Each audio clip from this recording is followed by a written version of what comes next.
हमको लग रहा है क्यों ऐसा, पता नहीं ऐसा काहे लग रहा है कि आप जनसुराज ज्वाइन करेंगे? नहीं, मैं बीजेपी का लीडर हूँ। आप अटल जी की सरकार में मंत्री थे केंद्र में, प्रशांत किशोर के पीछे आपकी मेहरबानी क्यों है? एक नए पॉलिटिकल जो इशू बेस्ड हो सकता है उस राजनीति की आगाज किया है प्रशांत किशोर ने। प्रशांत किशोर से नुकसान बीजेपी का ही हो रहा है। जो कहते हैं कि साहब जात पात से ऊपर की राजनीति कर रहे हैं, मैं उन्हें चैलेंज करता हूं कि कौन जात पात से ऊपर है जी।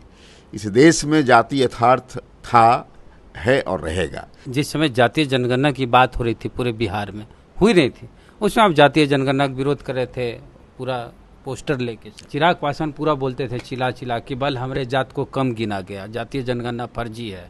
लेकिन जैसे वो नीतीश कुमार के साथ सट गए, उनकी बोलती हो गई बंद। अभी चिराग पासवान ने जो 3-4 स्टेटमेंट दिया,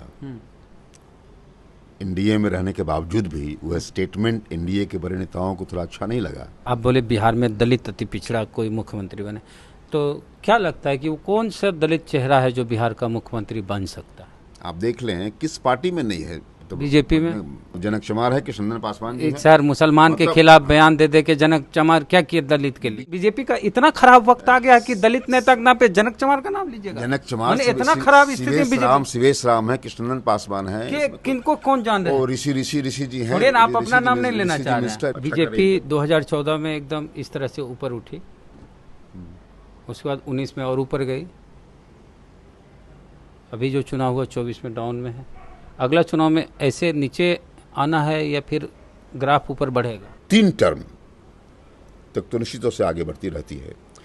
3 टर्म के बाद से अगर बहुत बुनियादी बदलाव नहीं करता अगर है तो पार्टी का मतलब नीचे आना स्वाभाविक है। संजय पासवान प्रशांत किशोर की नई पार्टी जन सुराज के राष्ट्रीय अध्यक्ष होंगे 2 अक्टूबर को। संजय पासवान जी हमारे साथ हैं, भाजपा के सीनियर लीडर हैं। जब अटल बिहारी वाजपेयी जी की सरकार थी केंद्र में, तब केंद्र सरकार में मंत्री थे और अभी एमएलसी रहे हैं बीजेपी से, लगातार बीजेपी में सक्रिय हैं अभी। सर, आप एक बयान दिए हैं और इस तरह का कार्यक्रम किए हैं कि बिहार का मुख्यमंत्री अब कोई अति पिछड़ा हो या दलित हो, और चूंकि नीतीश कुमार आरजेडी से उधर गए हैं और 12 को सीट लोकसभा चुनाव में लाए हैं और भाजपा की अकेले सरकार बनने की स्थिति में नहीं है वहाँ केंद्र में, तो ऐसे में कहा गया है कि नीतीश कुमार के नेतृत्व में ही बिहार में भाजपा काम करे। जो भी नेता कार्यकर्ता हैं नीतीश कुमार के नेतृत्व में भरोसा रखें और उन्हीं के नेतृत्व में आगे बढ़ें और अगला चुनाव जो है हमको लड़ना है। तो जब बीजेपी का ऐसा निर्देश है कि नीतीश कुमार के नेतृत्व में चुनाव लड़ना है, यानी मुख्यमंत्री के फिर से उम्मीदवार नीतीश कुमार होंगे, ऐसे में आप जैसे सीनियर लीडर, आप कहते हैं आप दलित समाज से आते हैं, आप कहते हैं कि अगला मुख्यमंत्री बिहार का कोई दलित हो, अति पिछड़ा हो, नीतीश कुमार नहीं?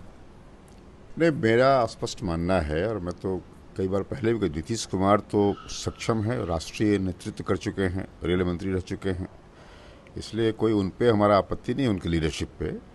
लेकिन कुल मिलाकर के अब जो लग रहा है कि आप देख लें आपकी 90 के बाद से लगातार पिछड़े समाज के बीच में मुख्यमंत्री का पद का लोकालोकवल हो रहा है, मतलब कैच खेल रहे हैं लोग। इसलिए मुझे लगता है कि आपने देखा होगा कि कांग्रेस के टाइम में जो 52 के चुनाव के बाद से 90 तक के आसपास में देखिए कि लगभग 12 जातियों के लोग मुख्यमंत्री बने, लेकिन 90 के बाद से केवल 2 जाति के बीच में ही मुख्यमंत्री पद का लोकालोकवल हो रहा है।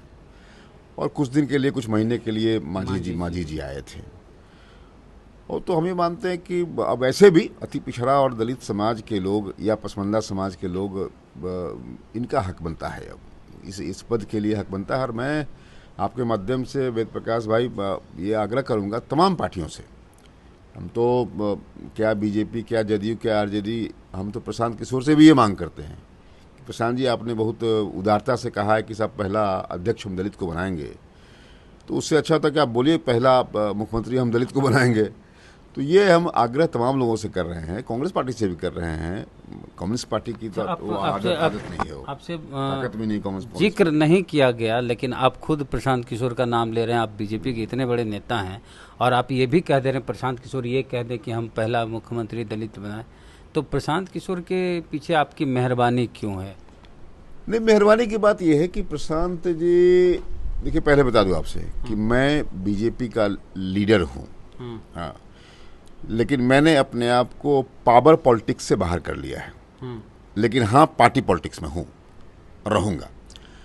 तो पावर पॉलिटिक्स से बाहर है, इसलिए कहीं से कोई अब एमएलए एमपी बनने का कोई ये ख्वाब नहीं रहा अब हम लोग का। और ईश्वर ने बना दिया, पार्टी ने बना दिया, पार्टी के प्रति बड़ा आभार हमें।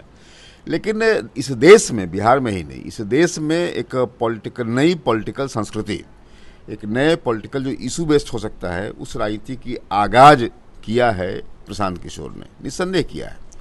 और वह बिहार का आदमी है, बिहार का लड़का है, इसलिए हम जैसे लोग बड़े आशावान हैं कि बिहार से एक नई राजनीति का आगाज इस देश में हो रहा है। ठीक है, आगे क्या उनका परिणाम होगा नहीं होगा ये नहीं जानते हैं हम, लेकिन उससे एक नई राजनीति होगी तो नई राजनीति तमाम पार्टियों में भी होगा। जो पुरानी पार्टियां हैं, बीजेपी हमारी पार्टी है, कांग्रेस पार्टी है, आरजेडी है, जदयू है, ये तमाम पुरानी पार्टी जो परंपरागत पार्टियां हैं, वह उस कांग्रेस वह जो नई पार्टी प्रशांत किशोर की है उससे कुछ ना कुछ सीख लेगा। और मुद्दों की राजनीति, देखिए कई इशू छेड़ा उसने। तो मुद्दे की राजनीति तो ऐसे भी पिछली बार पहले नौकरी के नाम पे राजनीति कहाँ होती थी। तेजस्वी यादव ने कहा 10 लाख नौकरी देंगे तो नौकरी की राजनीति होने लगी। नीतीश कुमार ने कहा 10 लाख नौकरी प्लस 10 लाख रोजगार देंगे, तो मुद्दे की राजनीति तो हो रही थी। आप लोग प्रशांत किशोर के को लेकर इतना सॉफ्ट कॉर्नर रखते हैं। प्रशांत किशोर पे आरोप लगता है कि वो बीजेपी की बी टीम हैं, तो आपकी बी टीम प्रशांत किशोर है। ये मैं जिस ढंग से प्रशांत किशोर राजनीति कर रहे हैं, मैंने अपनी पार्टी बीजेपी को मैंने आगाह भी किया था कि प्रशांत किशोर से नुकसान बीजेपी का ही हो रहा है, इसलिए आप उन्हें गंभीरता से लें, हमने ये भी कहा है। तो हम कुल मिलाकर के ये करें, प्रशांत किशोर अभी कहीं से भी बीजेपी से दूर दूर से कोई रिश्ता उनका नहीं है, ये हम नहीं मानते हैं। उन्होंने तो कहा है सर कि जिन पार्टियों को हमने मदद की, जिन पार्टियों को हमने चुनाव लड़ाया, वही हम लोग को चंदा देते हैं। तो पहले तो मोदी जी के लिए काम किया, बीजेपी के लिए तो चंदा तो बीजेपी भी दे रही होगी। नहीं, बीजेपी के लिए काम किया तो बीजेपी से पैसा लिया उसने, अब थोड़े कोई बाकी उसका पैसा होता है, मतलब ये नहीं है। उसने बीजेपी के लिए काम किया, ममता के लिए काम किया, पंजाब में काम किया, कांग्रेस के लिए काम किया, जिससे काम किया पैसा लिया। नहीं, अभी भी मदद मिल रही है, मदद उनके लोगों से मिल रहा होगा, ये कह करके कंफ्यूज कर रहे हैं, ऐसा नहीं है। पैसा उनके जो चाहने वाले लोग हैं, देश भर में दुनिया भर में चाहने वाले लोग हैं, उनसे पैसा मिल रहा है। मगर हम ये मानते हैं, हम एक बात बोलते हैं, हमको लग रहा है क्यों ऐसा, पता नहीं ऐसा काहे लग रहा है कि आप जनसुराज ज्वाइन करेंगे। नहीं, मैंने कहा कि मैंने अपने आप को पावर पॉलिटिक्स से बाहर कर लिया है, और चूंकि चुनाव लड़ना नहीं है, लेकिन पार्टी पॉलिटिक्स में हूँ और पार्टी पॉलिटिक्स में रहूँगा, इसीलिए क्योंकि बीजेपी ने बहुत कुछ दिया है हमको। इसीलिए बीजेपी में रहूंगा, मगर बीजेपी से अब कोई टिकट की अपेक्षा में नहीं रख रहा हूँ, इसीलिए ये बात नहीं है। मैं आपके बारे में थोड़ा सा और बताते हैं कि हमारे ज़िले से सांसद रहे हैं, नवादा से, इसलिए ज़्यादा जानकारी है। एक बात जब भी इनसे हम मिलते हैं तो एक बात जो कोई नेता हिम्मत नहीं कर पाते हैं, वो बात आप कहते हैं कि हम अगर चुनाव लड़ेंगे भी तो जनरल सीट से अगर हमको टिकट मिलेगा तब हम लड़ेंगे, नहीं तो नहीं लड़ेंगे, रिजर्व सीट से नहीं लड़ेंगे। यस, तो इसलिए आप मान लें आप कि जिन दिनों मैंने कहा कि मैं चुनाव रिजर्व नहीं लड़ूंगा, तो वह आदमी को समझना चाहिए चुनाव रिजर्व नहीं। इसीलिए अब तो मैं कह रहा हूँ कि बिल्कुल मैं अपने आप को उस पावर पॉलिटिक्स से बाहर ही कर रहा हूँ। और मैं ये 2009 में कहा था कि मैं चुनाव रिजर्व नहीं लड़ूंगा। पार्टी ने कैसे समझा उसको, या बिहार के राजनेताओं ने कैसे समझा, ये इसकी चिंता मुझे नहीं है। लेकिन ऐसे समझ लेंगे कि भाई अपने नहीं लड़ेंगे, हाँ, बेटे को लड़ाना जो कुछ समझे लोग। लेकिन हमने कहा कि साहब पार्टी में रिजर्व चुनाव नहीं लड़ूंगा, मतलब है कि मुझे भी सामान से दो। जैसे आज मैं डिमांड कर रहा हूँ कि साहब ने दलित समाज का मुख्यमंत्री बनना चाहिए इस बिहार में, तो मैं थोड़े अपने लिए कह रहा हूँ। कोई पार्टी, जितनी पार्टियां हैं बिहार में, उन सब से मेरा हाथ जोड़ के आग्रह है कि विचार तो करे, कम से कम सोचे, कम से कम। तो विधान लोकसभा चुनाव तो चंद्रहास चौपाल को लड़ाया गया जनरल सीट से, बहुत बड़ी बात है। और उससे पहले कामेश्वर चौपाल को हम लोगों ने लड़ाया था, बीजेपी ने कामेश्वर चौपाल को लड़ाया था, चंद्रहास चौपाल को लड़ाया गया आरजेडी के द्वारा। ये एक बड़ी बात है, बात शुरुआत हो गई है। उत्तर प्रदेश में जैसे अयोध्या से जो चुनाव जीते हैं अवधेश पासी, तो जनरल सीट से जीते हैं। अवधेश पासी जी बिल्कुल जीते हैं, अच्छी बात है, समाजवादी। हाँ, निश्चित तौर से अच्छी बात है। यह भी एक आंख खोलने वाली बात है। भारत की राजनीति में एक जनरल सीट से कोई व्यक्ति जीता है, ठीक है, बड़ी पार्टी सपा ने दिया उनको, यह भी एक मतलब एक बदलाव की घड़ी है, बदलाव का समय आ चुका है। तो वही मेरा आग्रह होगा पार्टियों से कि पार्टी से विचार करें, देखें और जो कहते हैं कि साहब जात पात से ऊपर की राजनीति कर रहे हैं, मैं उन्हें चैलेंज करता हूं कि कौन जात पात से ऊपर है जी। इस देश में जाति यथार्थ था, है और रहेगा। जाति यथार्थ, जातिवाद व्यर्थ, फिर भी हिंदू समर्थ। आप देख लें आप कि हिंदू जाति में, हिंदू समाज में, ये हिंदू धर्म में कहें आप कि जाति के डिफरेंस होने के बावजूद भी हिंदुत्व लगातार आगे बढ़ रहा है, बीजेपी के ही अगुवाई में सही। लेकिन जाति और धर्म में अगर देखा जाए अगर, तो कहीं ना कहीं धर्म की राजनीति जाति की राजनीति से ज़्यादा बेहतर है। इसलिए हम ये मानते हैं कि इस देश में जाति के यथार्थ को समझते हुए अब जिन जातियों को, जो वंचित जातियां हैं, जो नीचे की जातियां हैं, उन्हें उन तमाम पदों पे लाया जाए। सर, जब जिस समय जातीय जनगणना की बात हो रही थी पूरे बिहार में, हुई रही थी, उसमें आप जातीय जनगणना का विरोध कर रहे थे पूरा पोस्टर लेके। देखिए बता दें आपसे, उस समय मेरी बात थी, उस समय, और मैं आज भी कह रहा हूँ कि जाति जनगणना से पहले गरीबों की गणना हो, उसी में हो जाएगा। आज मैं ये कह रहा हूँ, इसलिए गरीबों की गणना हो। आप तो सीधे खारिज किए कि जाति जनगणना नहीं हो। निश्चित तौर से मैं उसका, लेकिन आज की स्थिति में मैं मान रहा हूँ कि जाति जनगणना के बाद मैंने कहा तो जो मैं उम्मीद करता था कि साहब गरीबी की गणना हो और तमाम, और जिस ढंग से बिहार में जाति की गणना हुई है, आप देख लें आप, इतने मतलब कहते हैं ना कि इतनी जल्दीबाजी में किया गया कि अनायास मुझे लगता है कि जितनी संख्या दिखाया गया है कम से कम छोटी जातियां का, हम लोग उससे कहीं ना कहीं ज्यादा हम लोग होंगे। पासवान की ज्यादा होंगे हम सब लोग। इसलिए एक चीज बताते सर, चिराग पासवान जब तक नीतीश कुमार के साथ नहीं थे और नीतीश कुमार तेजस्वी यादव के साथ थे, चिराग पासवान पूरा बोलते थे चिल्ला चिल्ला कि बल हमरे जात को कम गिना गया, जातीय जनगणना फर्जी है। लेकिन जैसे वो नीतीश कुमार के साथ सट गए, उनकी बोलती हो गई बंद। अब वो सहमत हो गए कि नहीं, जो गणना हुई सही है। और पहले कहते थे कि पासी समाज का जो ताड़ी पर प्रतिबंध लगा है, उस पर प्रतिबंध हटना चाहिए। नीतीश कुमार से सवाल करते थे, तेजस्वी भी बोलते। अब नीतीश कुमार के साथ चल गए तो वो भी चुप हो गए। तो जो अलगे रहते हैं तो खूब बोलते हैं और साथे जाते हैं तो मौन हो जाते हैं। नहीं, हम ये नहीं मानते। अभी चिराग पासवान ने जो 3-4 स्टेटमेंट दिया, एनडीए में रहने के बावजूद भी, वह स्टेटमेंट एनडीए के बड़े नेताओं को थोड़ा अच्छा नहीं लगा। लेकिन चिराग पासवान ने समाज के हित में, जाति के हित में, चाहे जो भी हो मामला, उसने चाहे लेटरल एंट्री वाले पे इंट्रेस्ट का हो, वर्गीकरण पे कहा हो, या फिर हज वाले पे, जो हज कहते हैं, जो वक्फ कमेटी वाले पे कहा हो, तो उसने बड़ा एक हिम्मत दिखाया है उस आदमी ने। इसलिए मैं मानता हूँ हिम्मत दिखाया। मैं मानता हूँ कि उसने जो अपना काम किया है, वह भले उनके सहयोगी को अच्छा नहीं लग रहा होगा, लेकिन कुल मिलाकर के उसके समाज को अच्छा लगा है। लेकिन तो हड़का दिया गया बीजेपी के द्वारा। चाचा जी से मिल लिए अमित शाह, पशुपति पारस जी के साथ तो अन्याय हुआ है, मैं सहमत इस बात से हूँ।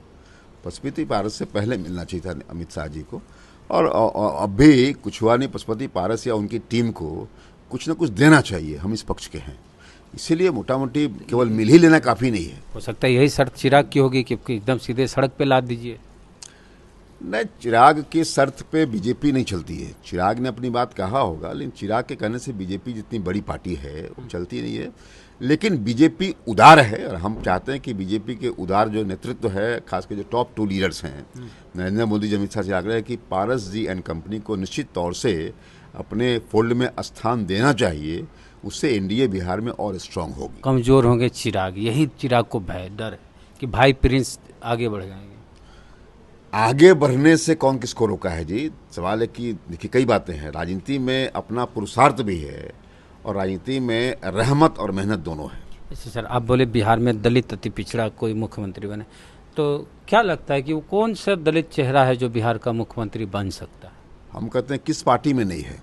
आप देख लें किस पार्टी में नहीं है। तो बीजेपी में आप देख लें, निश्चित तौर से हमारे पास में जनक चमार है, कृष्णनंदन पासवान जी हैं। सर मुसलमान के खिलाफ बयान दे के जनक चमार क्या किए दलित के लिए? बीजेपी के स्थापित नेतृत्व हैं हमारे इसमें। बीजेपी में दलित नेता, ये सर बीजेपी का इतना खराब वक्त आ गया कि दलित नेता के नाम पे जनक चमार का नाम लीजिएगा। जनक चमार इतना खराब स्थिति में सिवेश राम है, कृष्णनंदन पासवान है, किनको कौन जान रहे हैं? ऋषि जी हैं। आप अपना नाम नहीं लेना चाह रहे हैं। नहीं, मैं अपने आप को इससे बाहर मैंने कर लिया अपने आप को। इसे मैं अब मुझे ईश्वर ने, पार्टी ने बहुत कुछ दे दिया। मैं केंद्र में मिनिस्टर रहा, सबसे कम उम्र का मैं मिनिस्टर था वहाँ पे, 40 साल मिनिस्टर हो गए, 38 साल में MP हो गया हम सब लोग। ये सवाल ये है, आप अटल जी की सरकार में मंत्री थे केंद्र में, एक अनुभव आपका वो है।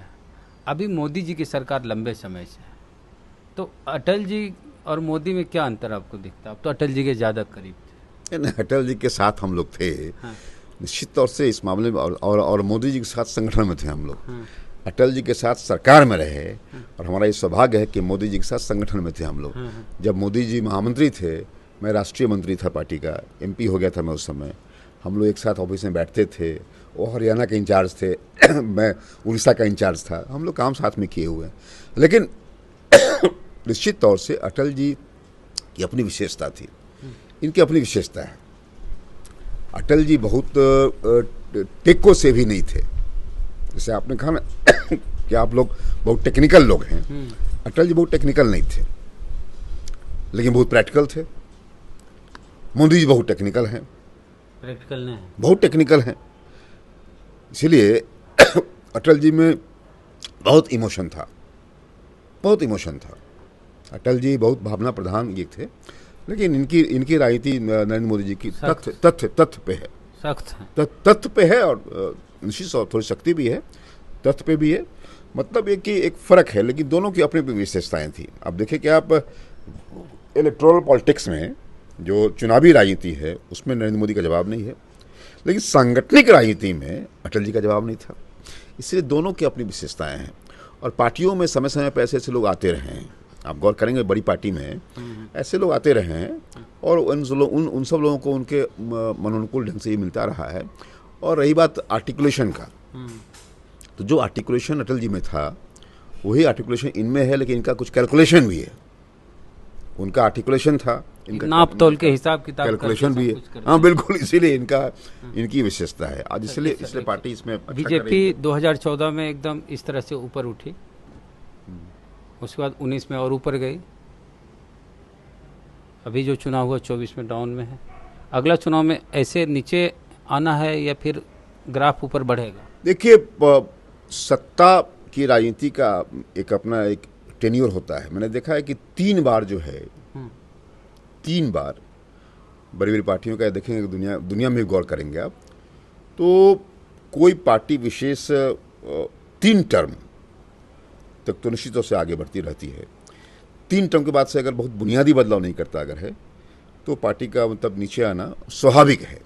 इसलिए हम ये नहीं मानते कि साहब 3 टर्म, चौथा टर्म में मतलब कि ये हो जाएगा। अगर थोड़ा कम होता भी अगर है तो ये एक स्वाभाविक प्रक्रिया है। लेकिन आज की तारीख में इस देश में बीजेपी पार्टी इस्टेब्लिश हो गई है, और बाकी पहले था कि कांग्रेस और कांग्रेस के आसपास राजनीति होती थी। ये तो प्रशांत किशोर अब बीजेपी और बीजेपी के आसपास की प्रशांत किशोर से प्रभावित नहीं प्रभावित क्या उन्हें अभी हाल फिलहाल वो बोले कि अगले कई साल बीजेपी के इर्द गिर्द राजनीति रहेगी। तो हमको तो इशारा लग रहा है सर आपका कि आप जनसुराज कहें कि आज प्रशांत किशोर बोले हैं कि हमारी पार्टी के जो राष्ट्रीय अध्यक्ष, हमको तो लगा था प्रदेश अध्यक्ष बोले, वो राष्ट्रीय अध्यक्ष कोई दलित समाज के होंगे। तो हमको तो कहीं ऐसा नहीं लगा कि संजय पासवान, प्रशांत किशोर की नई पार्टी जनसुराज के राष्ट्रीय अध्यक्ष होंगे 2 अक्टूबर को। नहीं, ये बात मैं नहीं मानता हूँ, और इसमें कहीं से भी ये नहीं है। और ईश्वर करे कि उनके मन में ये सदिच्छा जगे कि किसी दलित को राष्ट्रीय अध्यक्ष बनाए।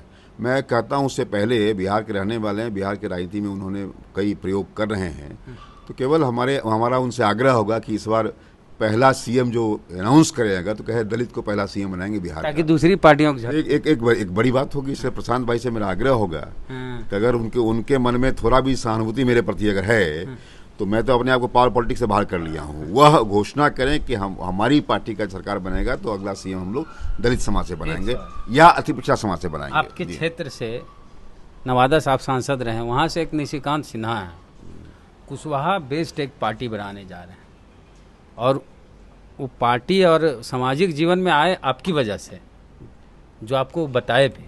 क्या लग रहा है कि निशिकांत सिन्हा अगर पॉलिटिकल पार्टी बनाते हैं कुशवाहा बेस्ड, तो क्या भविष्य रहेगा? देखिए, एक तो मैं एडवेंचरिज्म जो कहते हैं लोग, या आप कह लें कि साहब एक नया प्रयोग करने वाले प्रयोगधर्मी व्यक्ति को मैं लाइक करता हूँ। उसमें एक आदमी हैं जनाब जब पहली बार आपने पत्रकारिता शुरू किया था तो हमने कहा था कि आपका स्वागत है, लेकिन बहुत मशक्क़त है भाई, जमो इसमें। और आज बड़ी खुशी मुझे इस बात की है कि आज आप भी इस्टेब्लिश स्थापित हैं, भले आमदनी कम होगी आपकी, लेकिन एक पहचाना जाना पहचाना चेहरा देश में है आपको, इसलिए हमें बड़ी खुशी है। इसलिए हर वो व्यक्ति अच्छा लगता हमको है जो उत्साह में उमंग में होता है, उत्तेजना में नहीं। इसलिए उत्साह उमंग में अगर निशिकांत भाई हैं अगर, तो हम मानते हैं कि अच्छा करेंगे।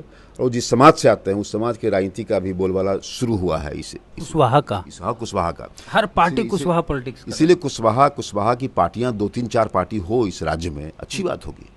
और कुशवाहा नेतृत्व के आसपास में आप देखा कि पिछला लोकसभा चुनाव जो लड़ा गया है वह कुशवाहा जाति के आसपास ही चुनाव सिमट गया हुआ। ये दौर कभी कुशवाहा के हाँ नहीं था कभी, इसलिए ये बड़ा गोल्डन दौर है। इसलिए भाई निशिकांत कुशवाहा जी अगर आ रहे हैं, हम उनका स्वागत करेंगे। और हम उनकी पार्टी ज्वाइन नहीं करने वाले हैं, लेकिन हम चाहेंगे कि उनको जिस ढंग से समर्थन सहयोग हो, चूँकि मैं उनके पिताजी उनके परिवार के वोट से मैं MP बना था, हमारी ओर से जो कुछ होगा हम उनको मदद करेंगे, गाइड करेंगे और उनको हेल्प करेंगे हम लोग। इसलिए एक ऐसा पॉलिटिकल एंटरप्रेन्योरशिप जो जगह है, ये जो राजनीतिक उद्यमिता है, ऐसे लोग का हम स्वागत करते हैं राजनीति के मैदान में, कि लोग कमिटेड लोग आने चाहिए। लोग मजबूरी में नहीं, कंपेशन पर नहीं आवे लोग कि साहब पिताजी के बदले में आए हैं तो अपने पति के बदले में आए, ऐसा नहीं है। ऐसे कमिटेड पॉलिटिक्स में आते हैं बैकवर्ड दलित समाज से लोग, तो हम उनका स्वागत करते हैं। और हमें बड़ी खुशी होती है कि डेमोक्रेसी का अच्छा प्रक्रिया, अच्छा चलन चल रहा है। इसलिए निशिकांत भाई का आना हम मानते हैं कि साहब ये बिहार की राजनीति के लिए अच्छी चीज़ है। शुक्रिया सर, लंबी बातचीत हो गई और शुक्रिया पूरा वीडियो देखने के लिए। अपनी प्रतिक्रिया दीजिए कमेंट बॉक्स में। जय भीम, जय भारत।